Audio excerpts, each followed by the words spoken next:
This is Susan. Susan loves to bike.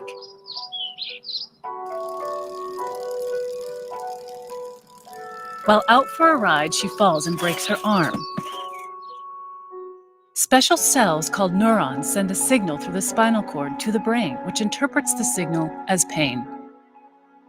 Susan understands the pain means she needs to go to the hospital, and her body is equipped for survival, helping her not to panic so she can seek help. Many of her neurons are covered in proteins called opioid receptors. These receptors act like a brake to slow down the neuron's ability to send pain signals. When injured, her body releases natural painkillers called endorphins. Like a key in a lock, endorphins activate opioid receptors, slowing down the pain signal and preventing a panic. Susan gets treated for the broken bone, but 3 months later, her arm still hurts. And now that pain is making her feel depressed and anxious. So her doctor prescribes an opioid painkiller.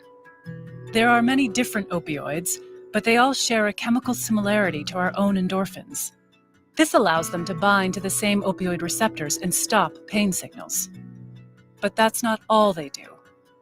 Deep inside Susan's brain is a region called the ventral tegmental area, or VTA for short. The VTA is full of neurons that produce a chemical called dopamine.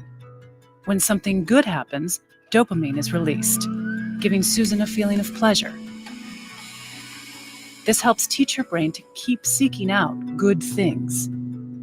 To keep dopamine neurons in check, inhibitory neurons keep the brakes on until something good comes along. Just like the pain neuron, these neurons are covered in opioid receptors. When Susan takes the painkiller prescribed by her doctor, the opioid receptors turn off the inhibitory neurons and release the brake on the dopamine neurons. The rush of dopamine temporarily eliminates Susan's depression and anxiety, and she feels relief, calmness, and even euphoria. As Susan continues to take the painkillers, her brain responds by trying to regain its balance. Her inhibitory neurons work extra hard, even when the opioid receptors are activated, and it becomes harder and harder for her dopamine neurons to release dopamine. Susan finds that she needs to increase her dose of painkillers in order to feel comfortable. This is called tolerance. Eventually, Susan's pills run out. Inhibitory neurons that had been working overtime are let loose, clamping down on those dopamine neurons and shutting them off almost completely. Now, not only is Susan in pain, but the depression and anxiety come back. On top of that, Susan feels ravaged by an inescapable physical sickness far worse than any flu. Susan's body is going through withdrawal. Most people who take opioids for a long time tend to experience some withdrawal, but they can still stop taking the pills and return to normal. But for people like Susan, it's not so easy. Her genetics and the environment she grew up in put her at a higher risk for addiction. Her withdrawal symptoms aren't just unpleasant, they're unbearable. Susan thinks the only way to feel normal is to find more opioids. And this is how the cycle of opioid addiction emerges, driven by a brain trying to regain its balance. But there is hope for Susan. Though the road to recovery can be challenging and there may be setbacks, treatment can retrain Susan's brain. With the help of medication and therapy, Susan finds pleasure in her life once again.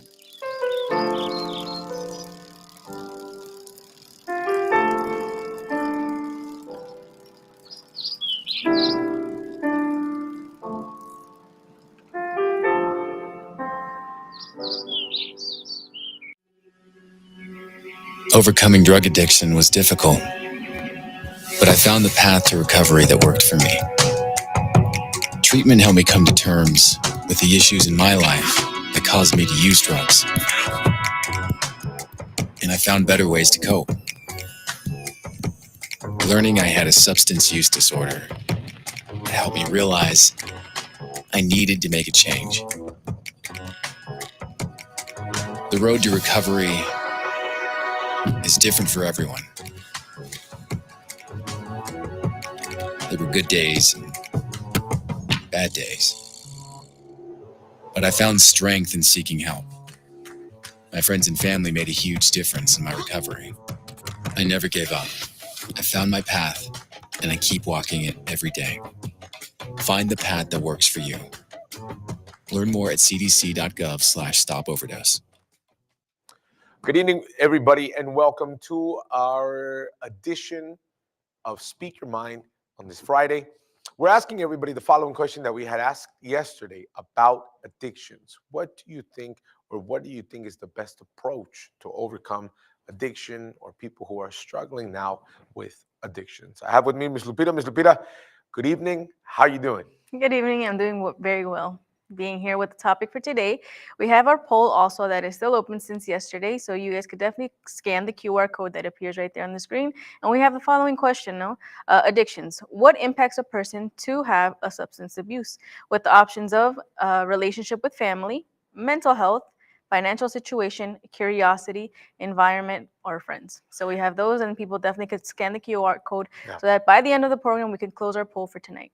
You can give us a call if you want, 877-785-8700, or through WhatsApp. You can also message us, 437-233-9815.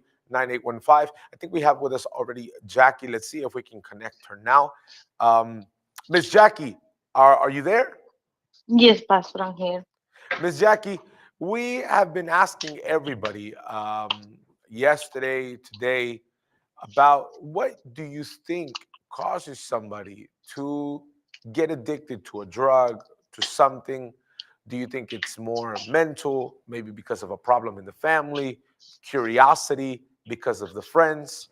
Can you speak your mind on this? Okay, so based on my experience, right? For me, everything started like curiosity. You know, um, when you go to school, when you just want to be around, when you are around people, you just want to fit in, right? So back in that time, I didn't see the the the the, the dark part of it. So for me, yes, you know what? It's just one cigarette, one ganja, how they say it outside, or try cocaine. It was normal, right? It was just out of curiosity. So, of course, for some people that they have, how can I say, problems, they will see that like a way out. Now, Miss Which Jackie, is really not the case. were you ever addicted, whether to drugs, to alcohol? Oh yes. For how long? Oof. Well, since I came from back home, I was addicted to alcohol. So in here, it became worse because back home I had a life that for me was a life. So all the time back there, even though I was not working, I used to hang around every single day with all my friends. So drinking, it was normal. But when I came here, which is a different country, you feel lonely, you have to work. It's another story, right? It was pushing me more to that. I mean, to drink more. And in here, I became more addicted to drugs. Do you think, Jackie, that usually when somebody's by themselves, like you said, no, you felt a little bit more lonely. Do you think that normally takes somebody to, kind of go crazy? Because in your country, did you ever have a limit? Were you ever limited in using drugs or drinking? To use drugs, yes, but not to drink. And then when you came here, you kind of did everything. No, here it became worse. Why? Because I was feeling lonely. I had more problem with my relationship. So for me, it was easy just to, you know what, I just want to forget about everything, and that's it. Now, Ms. Jackie, how many years do you think you were addicted, more or less? Okay, so I started to have to smoke cigarettes when I was in high school. So after I graduated in high school, so then I came here in 2005, right? So it was already like 20 years or more than 20 years with cigarette. With cigarette. 20 years? Yes, I'm 42. I'm 42. 42? So, Miss, you Yes. don't look like you're day over 22. No, no. So because it's normal, then Mm. it is normal for you just to smoke. So I used to smoke. I used to smoke. It was like a hidden. Once I was in high school, it was, yeah, that's it. My father couldn't do, my mom couldn't do anything. And now, how long have you been free? So since I started to go to the Universal Church, it was really hard for me Mhm. to really, how can I say that, to become free of all of the addiction that I had. I tried so many things, even the acupuncture. They said, right, acupuncture. I tried so many things, and nothing worked. Nothing worked. So the only thing that it worked, it was a campaign that my mom did for me to quit smoking and for me to, go to the church. And so, Uh-huh. Jackie, little by little, you started seeing the results. Do you still smoke now? No, Do you still drink now? no, I don't. Now, I Miss Jackie, for this It person was who's hard. It was really hard for me to to quit. that was going to But be my I next only question. did it. Okay. When you started noticing a little bit of changes, what was the first thing you stopped doing? So for me, was the way I quit. I end up quitting smoking. It was really crazy because I used to smoke a lot, and on top of that, when I was drinking, I used to smoke even more. So normally, like, I could smoke, for example, if I was smoking 1.5 packet a day, but when I was drinking, I would reach 2.5, because Wow. it was just one after another. So to me it was, I didn't even believe, because the way I quit it, it was really, I will even say, weird for the people who are outside. Yeah. So one day, I just, out of the sudden, I said, you know what, I don't want to smoke no more. Deep inside of me was something like it was pushing me to that. Mm. I used to go to buy. I was even go to the gas station, to the convenience store, to buy the cigarette. And I used to even ask, can you give me a pack of the Morier, please? And when they were You about knew to give it to what me, pack would you buy, Jackie? the Morier, Okay. in here, the Morier. So you would buy it and what? No, no. When I was asking, something was taking me out from the place. And you know what? And then I used to say, no, I don't want anymore. I don't want. So I used to walk away. I didn't understand, but that was the result of one of the campaign of my mom. Now, Miss Jackie, for this person who's watching us, who probably struggles with addiction, they probably also are going through a tough time. Do you think, looking back at your story, you think they can be free from addictions also? Of course, they can. Everything, you know what? Everything is. I know it's hard to say, but it's everything is about the way I quit it. Well, the way I became drugs, it was really crazy too. I want, because I saw that nothing in my life was going forward. Mhm. Nothing. So I was feeling stuck. I was having stress, really bad, like relationship, financial.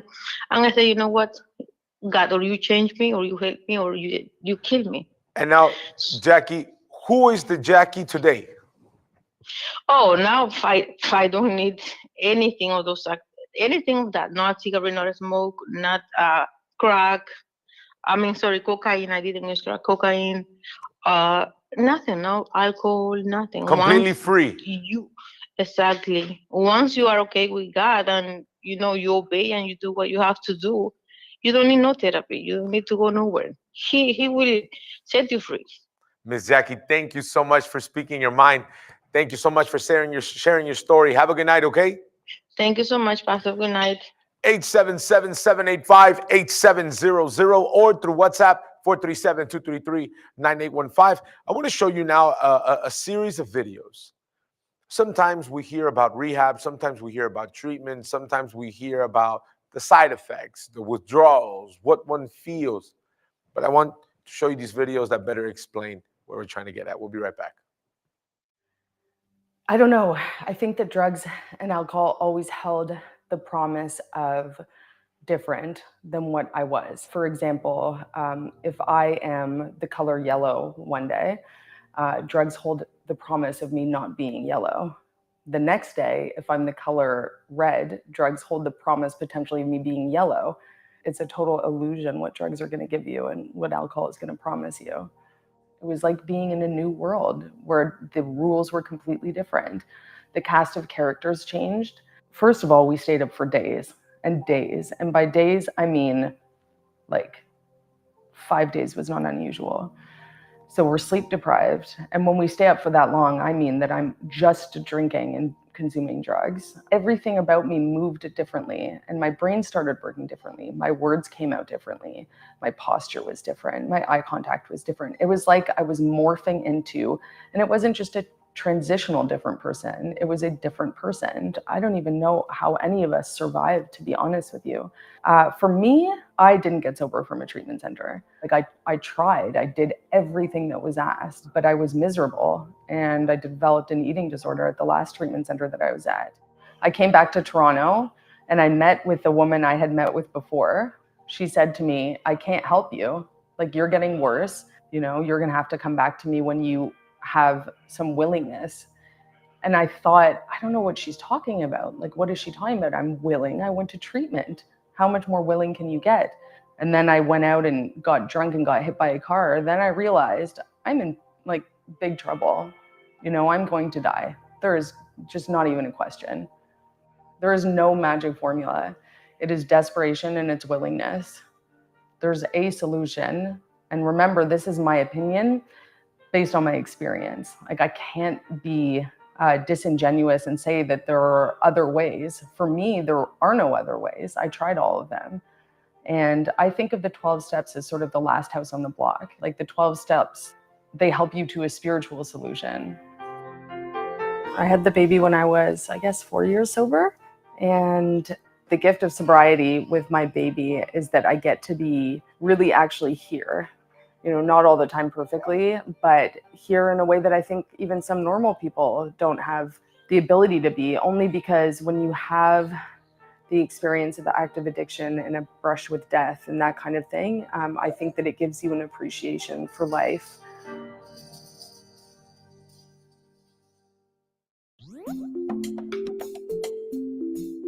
Recovery. What is it? Well, according to the Recovery Research Institute, recovery from a substance use disorder is a process of improved physical, psychological, and social well-being and health. The National Institute on Drug Abuse says, recovery is a process of change through which people improve their health and wellness, live self-directed lives, and strive to reach their full potential. In the 1970s, the trans-theoretical model of behavior change emerged and explored people's readiness to change. The 6 stages of change has helped many people better navigate their process with intentional change and recovery. Stage 1 is the pre-contemplative stage, when a person is yet to see that their substance use causes problems in their life, although it is clear to those around them. Stage 2 is the contemplative stage, where the individual considers the possibility that their substance use is causing issues. They may decide to cut back or stop using drugs or alcohol. At stage 3, the preparation stage, the person no longer needs convincing. They do research and gather information about treatment options, what recovery means, or how to achieve it. Action is the 4th stage. In this stage of recovery, a person feels self-confident they can change and take effectual steps towards sobriety. Choosing a treatment program that meets their needs can range from outpatient treatment to inpatient rehab, from sober living communities to mutual aid programs such as Alcoholics Anonymous. Next comes the maintenance stage. Persons in this stage avoid temptation and are unbothered by triggers.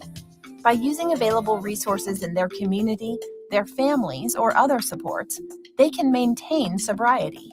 Coping skills keep them from using drugs or alcohol. Nevertheless, the possibility of relapse still exists. That's why the maintenance stage also means having an excellent strategy for avoiding relapse and for getting out of it. For many people, this is the last stage in their recovery. Their maintenance work continues throughout their lifetime to sustain abstinence and prevent relapse. But the true culmination of the stages of change occurs at the termination stage. It happens after an individual has been avoiding triggers for quite some time, resisting urges, and possibly relapsing.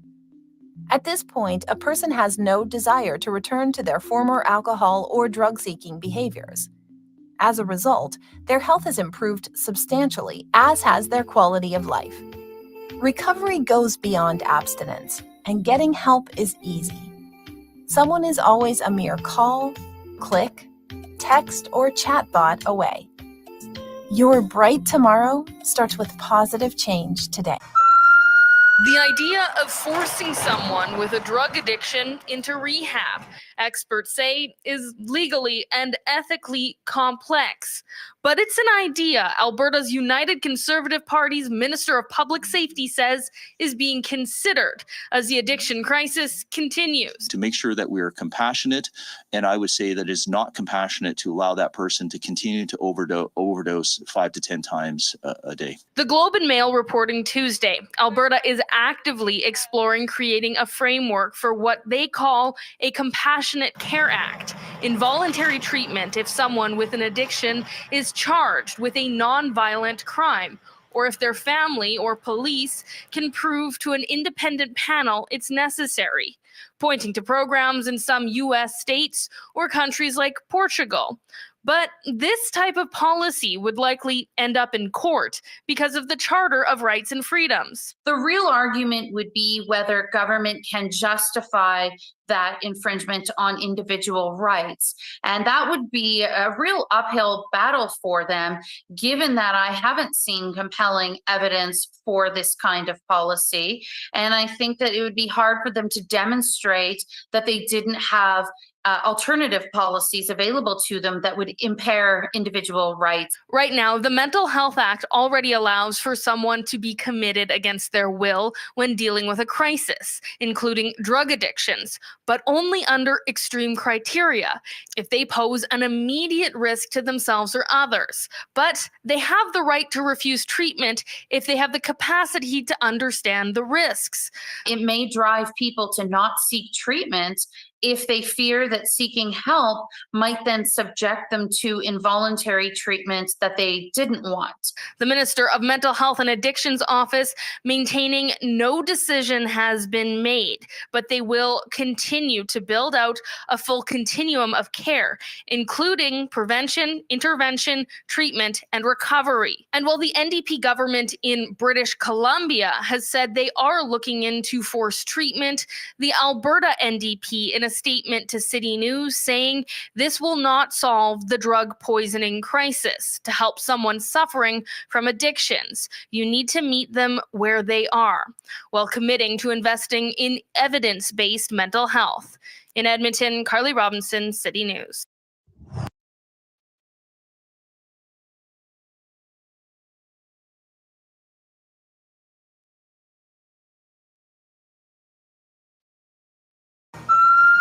The idea of forcing someone with a drug addiction into rehab, experts say, is legally and ethically complex. But it's an idea Alberta's United Conservative Party's Minister of Public Safety says is being considered as the addiction crisis continues. To make sure that we are compassionate, and I would say that it's not compassionate to allow that person to continue to overdose 5 to 10 times a day. The Globe and Mail reporting Tuesday, Alberta is actively exploring creating a framework for what they call a Compassionate Care Act. 877-785-8700 or 437-233-9815. I think we have Sammy with us. Let's see if we can connect him now. We've been talking, Sammy, throughout the whole program, tonight's, yesterday's, about addiction, about people who, certain things that cause it. Sammy, were you ever somebody who was addicted to drugs or to anything? Definitely. I had some addictions. I actually had an addiction to pornography. Mhm. I drank and I smoked for about 5 years. It's not that long, but when I started it, it was something that I felt like I couldn't live without. And pornography, I was addicted to that for like more than 10 years. And usually, when an addiction, was it somebody who told you about it? Was it something out of curiosity? How do you think that developed? Pornography was a pleasure thing. Smoking and drinking was definitely curiosity. It was something that I didn't know. I wasn't raised to do it. I didn't think I needed it, but I was curious. And then once I tried it, I was like, wow. And that got me hooked on it. Now, I know, for example, we might have some people who watch us who are like, oh, addicted to pornography. I don't see that much of a problem. What do you think were a little bit of the problems that you saw, or a little bit of effects that you saw because of that addiction? A dirty mind. You can't look at a woman in a clean way. That was something strong. The urges, like you felt like you must do it. And if you don't watch it, if you don't, participate in what's going on, like something's wrong with you. So it affected my mentality as well, because, amongst guys, if you say, nah, I don't watch pornography, it's like, what? Like, what's wrong with you? Why don't you watch pornography? So it affected in a lot of ways. Do you think that kind of even prohibits somebody from maturing? I think usually there are some studies that say that there are some people who their mindset changes into kind of like a fantasy thing. So they kind of play out scenarios that really aren't real, really hypothetical, but it kind of leaves them a little bit like shy, or maybe they feel ashamed. Did you ever feel some type of shame with that?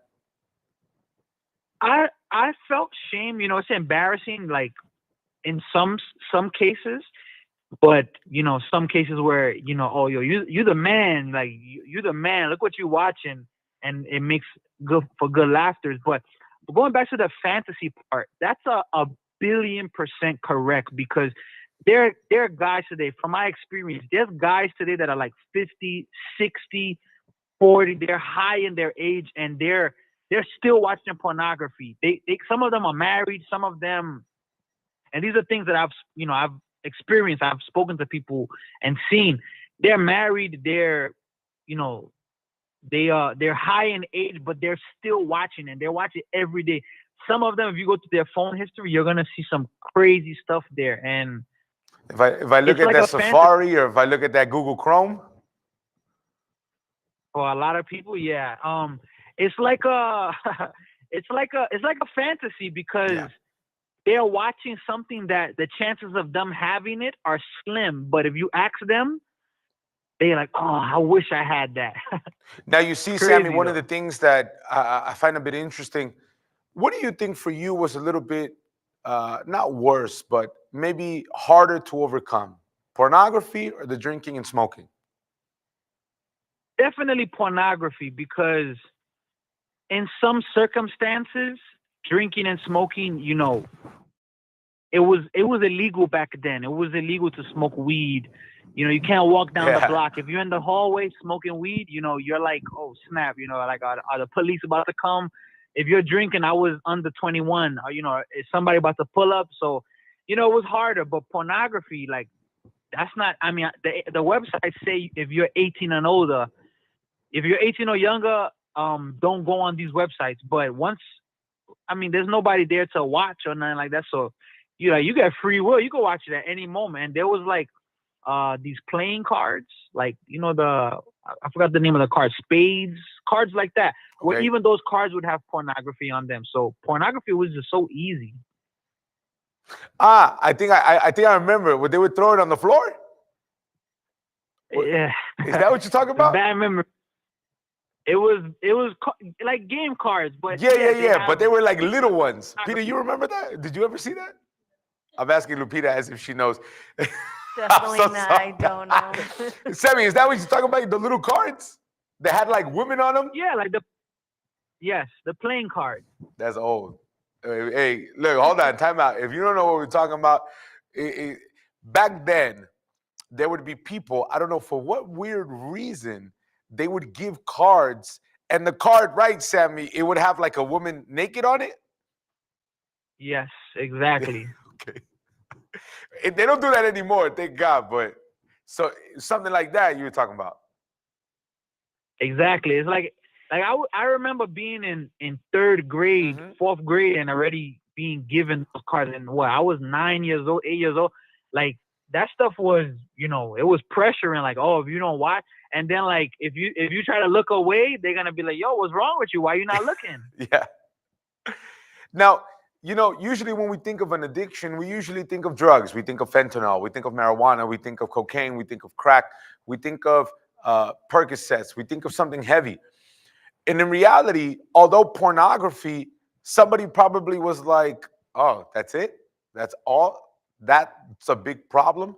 But the repercussions that it has on somebody mentally, the repercussions that it has with just having a conversation with a girl, did that ever change for you? Just with the conversation with a female inside of your mind because of the pornography that you would watch? 100%. It's like, you know, you kind of lose the value of a woman, and you know, kind of treat them like a pleasure tool or something like that. You know, like as I was mentioning earlier about a dirty mind, you know, like you see what you see on the screens, on the, you know, in pornography is like, you know, I gotta do this 100%. I gotta do this, and a lot of the stuff you see is degrading. I know that it's some people's careers, and if you know if that's their career, I'm not judging it, but some of the stuff you see is like, it's some degrading stuff. Like, it's putting people down, it's putting women down, it's putting people down. And you know, I would try to do that stuff, and you know, I'm putting people down. I had to think, if I had a daughter and somebody's doing to my daughter what I'm doing to other girls, oh man, I'd be really angry. But now, Sammy, it really, you said how long do you think you had that addiction for? Well, it started when I was a young, maybe in around 10 or 11. So, you know, you could say around 10 years. I started doing what I saw for about 4 or 5 years. Wow. Now, well, I have to confirm, no? You don't watch porn anymore, correct? No, not at all. In your mind, you were able to clean up those thoughts? Definitely. Always thoughts come in the sense of negative thoughts. But back then, once the thought came, I entertained it. And I'm like, you know how when you rub your hands together and you're like, oh, yes, I entertained it. Now, you know, I don't entertain those type of things. Now, this person who's watching us, maybe their addiction has to do more with drugs. But just maybe this person who's watching us right now, they have that little secret that they go to porn. They don't want nobody to know. They're a little shy. They're a little embarrassed. At the end, their conscience kind of gets at them at night. You think they can be free from that, Sammy? 100% they could be free. I was free from it. So, you know, 100% they could be free. And they have to understand that, listen, it's fun. You know, the pleasure, it gives you that adrenaline rush. It feels good. It doesn't feel wrong. Especially if you don't have a conscience, it feels good. But you got to know that little by little, that stuff is going to start messing with you, and it's going to start making you, you know, obsessed, and that obsession is going to lead to worse things. But I overcame it, and, you know, I believe anybody can overcome it. Sammy, thank you so much for speaking your mind. Thank you for giving us the insight on addiction that in reality we kind of forgot about, no? But I'm glad you overcame, and I'm glad that you also believe that this person who's watching us can be free. Have a good night, Sammy, okay? Thank you. Have a good night. Take care. Lupita, you see how addictions come in different forms. I know we've been focusing in these last 2 days about drug addiction, but one of the things that Sammy said were very, very true, no? Do we have any comments? Yeah, we have some comments here. We have Diana that says, I am a full-time recovery from cocaine addiction. I suffered with horrendous cravings regular. Understanding how addiction works with the dopamine was a key ingredient to overcoming my addiction. Once we understand something like addiction and how our brain reacts, it can help us to move forward. I hope everybody is well and at peace. We have Lorena that says, I started smoking at a very young age and I was always curious about it. And because it was easy to access, I was always able to try it. I got to an age where I was very easily influenced, and because I would hear good things about it, and I had been at a really low point where I was insecure and felt as if my own family had hated me, I got really attached to the group of people that had shown me how to smoke. And every week, more and more, we would get together and we would smoke at the park or far away so that no one would see us. On 420, I got really high and paranoid, so I had a panic attack and felt like I was going to die. I was able to change my life around from that moment and no longer have a desire to smoke. So we have those comments. You know, I think, Lupita, sometimes there are moments or experiences that we have that kind of mark us. Yeah. I always think back, with that comment that you said. One time, we smoked, and in reality, when you're smoking weed with the friends, with the homies, you kind of just chilled. You're in a relaxed state of mind. But I remember when we had smoked around 2:00 in the afternoon. I promise you, Lupita, I had regained consciousness like around 8:00 at night. It was dark. We were by some army base.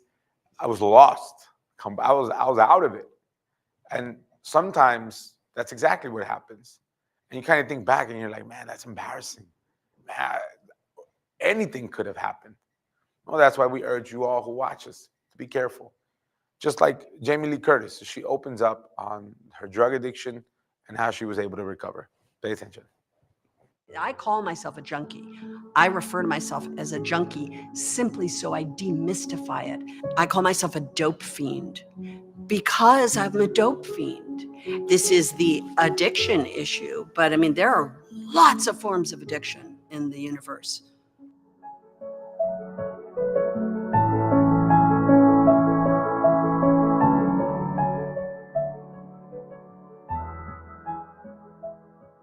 I was in a good, stable marriage, writing books for children that were bestsellers. I was getting more and more work and more fame and attention and adulation. I got more as my addiction got worse, not less. My high bottom made that denial much more pervasive because it was all working. It's not working. Because if you are asking yourself, can I stop this? Then you're in a prison of your own mind. And I was in that prison, even though I was fabulous and all the part of show-off business. I had been nursing a secret Vicodin addiction for a very long time, over 10 years. Now it's January 1999. And there was an article in Esquire magazine called Vicodin, My Vicodin, written by a man named Tom Chiarella. And in the article, he describes outing himself by writing the article, that by writing the article, he knew his doctors wouldn't give them to him. He knew that his wife and family were going to be on to him. He was outing himself for a secret that he'd been carrying. And that spoke to me probably louder than anything else. All of a sudden I went, oh, someone else is just like me. So by February, I went to a friend of mine, early February, and I went to a friend of mine and we both had kids the same age, and I kind of like sidled up to her and kind of like, and finally, was able to say that I had a problem with Vicodin. And she looked at me and said, yeah, I know, me too. Isn't it amazing? And she gave me at that moment the number of a doctor who would write you script. Because prior to that, I didn't really get it from doctors. 5-finger discount here and there. I had my ways. That night, when I woke up sometime between sleep and waking, I had a moment of clarity which saved my life, which is simply this. I imagined that she would die and I would attend her funeral and I would hug her children and I would have blood on my hands. Or I would die and she would attend my funeral and she would hug my children with blood on her hands. And in that moment, I understood that it was going to kill me. And I called a friend of mine who was in recovery, an old colleague of mine, and I was terrified about being a public figure and walking into recovery centers and being around recovery. And I was terrified of it.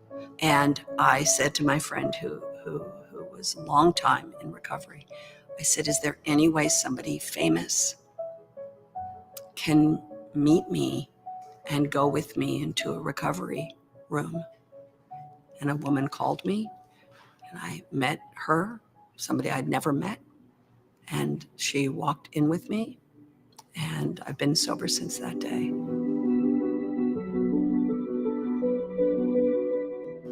The beautiful part of being able to acknowledge your own illness, being an alcoholic, being a drug addict, to call yourself an alcoholic or a drug addict is a badge of honor, because the secret, the shameful secret, is the reason why it is such a pervasive illness in our industry, in every socioeconomic strata, in every country in the world.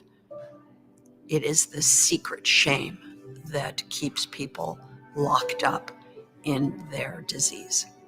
I'm sober today. Am I going to be sober for the rest of my life? I hope so. I'm going to do everything I can to be. But I'm saying I am an addict, and I am in recovery, and I work a hard, good program, and I pay a lot of attention to it, but it's a pernicious disease. I've broken ribs twice last year, and I had to take the very drug that I loved. I was required to take in order to be able to exist, but I did it in a very carefully, very prescribed, very monitored way with a lot of contact. And there was no secrecy. I wasn't hiding it. It was out. The bottle was on the counter. My husband was like, everybody knew. You know, that's a big change for me. But I mean, I'm an addict, so I'm in recovery. I'm not recovered, never will be, but I am working on it.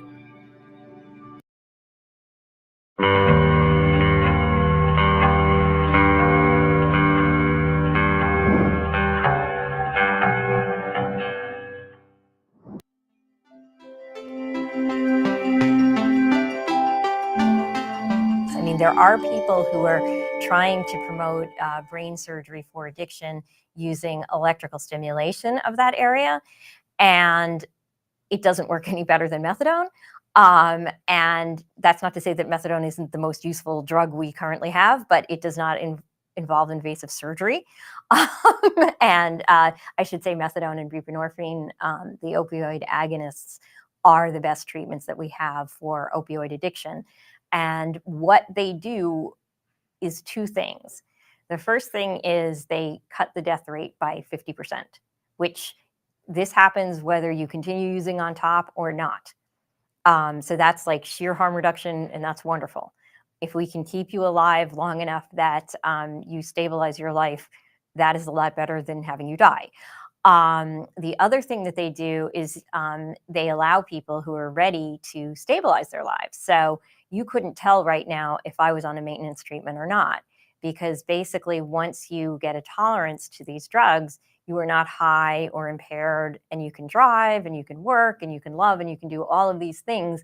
What we don't understand is we think, oh, you've just substituted one addiction for another. No, what you've done is you've substituted compulsive behavior despite negative consequences, and now you just have physical dependence. And that's not a real problem as long as you have a safe and legal supply. I think the most important place to start is that addiction is a learning disorder. It's not a sign that you are a bad person. And if you want to have a safe and addiction-free, or at least lower level addiction workplace or school, you want people to feel included and comfortable and safe. And you don't want this to be an adversarial thing. The research shows that the best way to get people help is through compassion and empathy and support, and absolutely not tough love. There may be situations in which an employer has to fire somebody because their performance is just degraded so much that there's no other option. But they shouldn't think I'm doing them a favor by firing them because that will make them hit bottom and it will help them. Sometimes that happens, but sometimes they just go on to a life of homelessness and then die. So you can't assume that creating extra negative consequences is actually going to help a person with addiction. What you want to do is ally yourself with them, and presuming this is an employee that you want to keep, help them realize that this is not a sin. I am not trying to control you.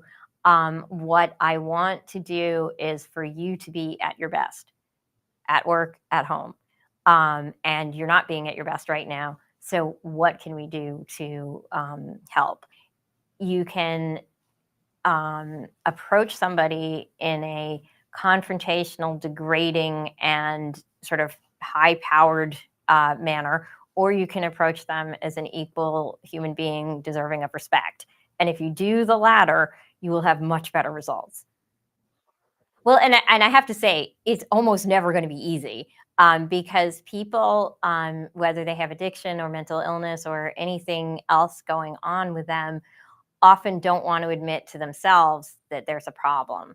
And, in the addictions field, there's been this whole thing, we got to break through denial and everything like that. Well, people have denial for good reasons. If we didn't have denial, everybody would be sitting around obsessing about death. Or at least I would be. It's a defense mechanism because we need defending. So recognizing that can allow you to approach somebody not from an attacking stance, approach somebody from a befriending sort of stance. And that is hard to do. And some people are going to get very defensive no matter what you do. And it's not going to be a pleasant conversation most of the time, but you can minimize harm. I mean, this whole thing always comes down to like reducing harm, making things less unpleasant if you can't make them non-unpleasant or actually pleasant. So it's really, but the main thing is like see them as a full human being.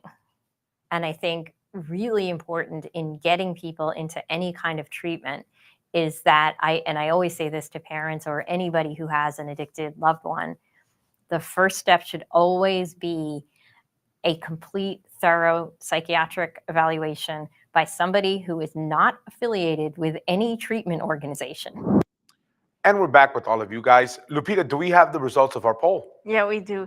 So we finished up our poll for tonight, and we had the 6% that went for financial situation. We had the 11% that voted for curiosity. The 20% that went relationship with family. 26% that went for mental health, and the majority that went 37% environment and friends. So we can see that many people think that it's always the environment, the people that you hang around with, the people that are introducing to you the types of drugs, a way out of maybe the situation that they're going through. So that was our poll for tonight. It's so true that it is an environmental thing, or it has to do with friends, because what little kid knows where to get weed from? It's just that simple. What person knows who sells crack? What person knows who sells cocaine? Nobody knows. Somebody introduces you. I was introduced. Majority of the testimonies that you heard today and yesterday, they were introduced. Somebody introduced it to them. So much that it's biblical, if you didn't know. The Bible says, bad company corrupts good habits.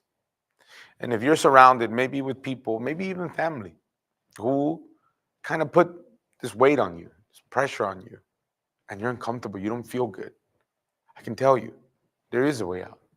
And that's why this Sunday, I want you to be with us, 10 o'clock in the morning. In a little bit, I'm going to show you where we are, but I would love to pray for you now. So if you can, where you are, just close your eyes, and I'm going to pray for you, okay? My God, in the name of the Lord Jesus Christ, I pray for this person who is watching us now. They're on the other side of this screen, and they've been understanding everything that we've been saying. And as they start to realize, they start noticing that they were never the way they were. Someone introduced it to them. And it's not that it's that person's fault, no. But sometimes when we lose control, Lord, we need someone to help us get back on track. And that's why we invoke you. So, my Lord, I pray for this person, that they can receive strength, that they can receive hope, that they, my Father, can be in this moment renewed. You who are listening to us now, be free. Be free from all evil. Be free from anything that has been holding you back. Be free from all the darkness. Be free from all the chains. Be free from all the shackles. I determine this person free from all evil in Jesus Christ's name. And if you believe, say amen. Amen. What you feel now is a little of a lot that God wants to do in your life. But it's like I said, Sunday, 10 o'clock in the morning, we want you to be with us in our gathering of faith and miracles.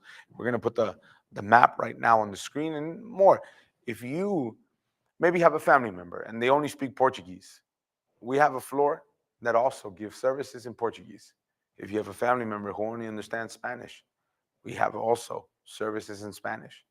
Usted que nos ve ahora en este momento y usted está sufriendo, sepa que hay una salida para usted. Usted que acabó de llegar a este país, usted que no sabe qué hacer, usted que está sin rumbo, sin propósito. Estamos ubicados aquí en Toronto, 2420 de la Dufferin Street. You can take the 29 bus, the 929 bus. You can take the line 1 to Eglinton Avenue. All the modes of transportation to help you come to this place and see how God is working in the lives of many. I want to show you Kezia's story. Somebody that we grew up with, me, Lupita, somebody we know. We know her story well. We know who she was before she came, before she decided to live a life that was different than what she was living. I want you to pay attention to Kezia's story.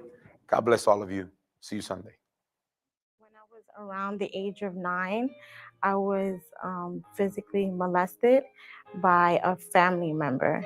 It was a relative that was close to the family, and I was afraid to go to my mom to talk to her about it because she was strict.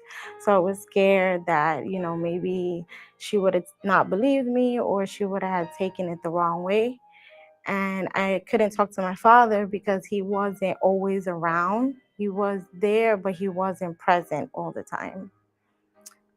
So then I started associating myself with people that were affiliated in gangs. They will go around and feel like they was dominant, and I would feel like I was safe with them. But while I was with them, I started taking drugs. So I was addicted to smoking cigarettes. I was addicted to marijuana and drinking, and I was always partying with them. I felt like I needed money for those addictions. So I started to do more. I started to do favors for people, pretty much prostituting myself for money. And that's when I found myself being molested because I didn't want to be with a certain person, and it was forced upon me. After that, I fell in a deep depression. I started smoking every day, and I started smoking by myself. I started hearing voices and seeing things. I was completely depressed that I didn't want to leave the house. I didn't want to associate myself with anyone. I would just stay locked up in the house, just smoking. I wouldn't go see the day. I wouldn't see the sun. I wouldn't go out for pretty much nothing because I used to get anxiety being around other people. My mother knew of the church through the television. So she used to invite me, but I didn't want to go because I kind of felt like I was having fun. I was living my life, until I couldn't take it anymore, and I realized that I needed to do something different. So I did end up going a service on a Friday, and I felt like it was a relief.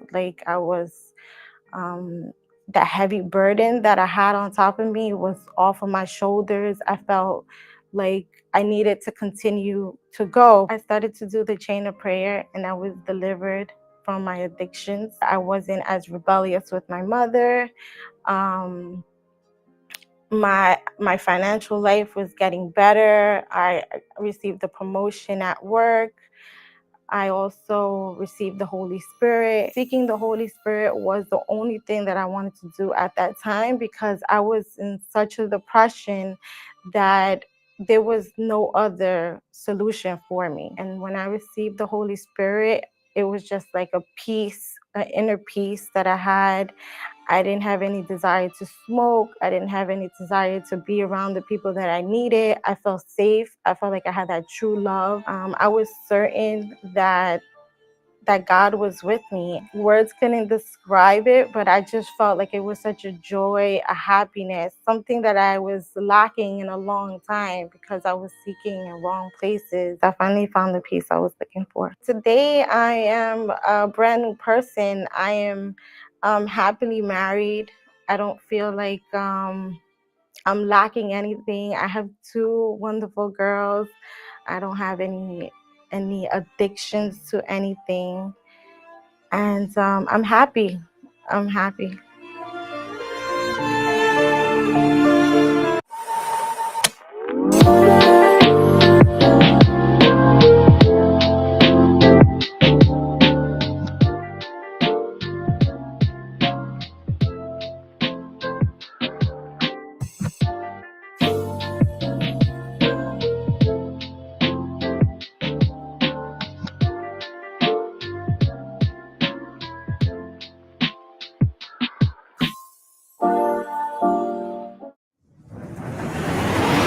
Sunday of the 7 prayers. In the gathering of faith and miracles, bringing restoration to health, prayer for your deliverance, to your love life, to your family, your financial life, for inner peace, and a real and true encounter with God. There are 7 prayers that will impact your life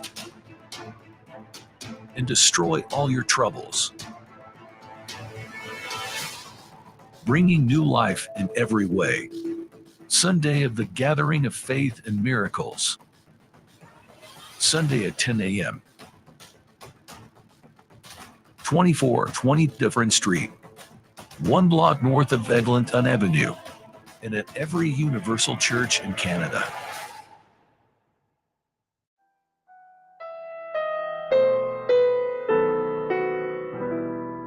Lift up my eyes to the hills. From where does my help come? My help comes from my Lord, who made heaven and earth. He won't let my foot be moved. He who keeps me is the Lord, the one who keeps Israel. Will neither slumber nor sleep.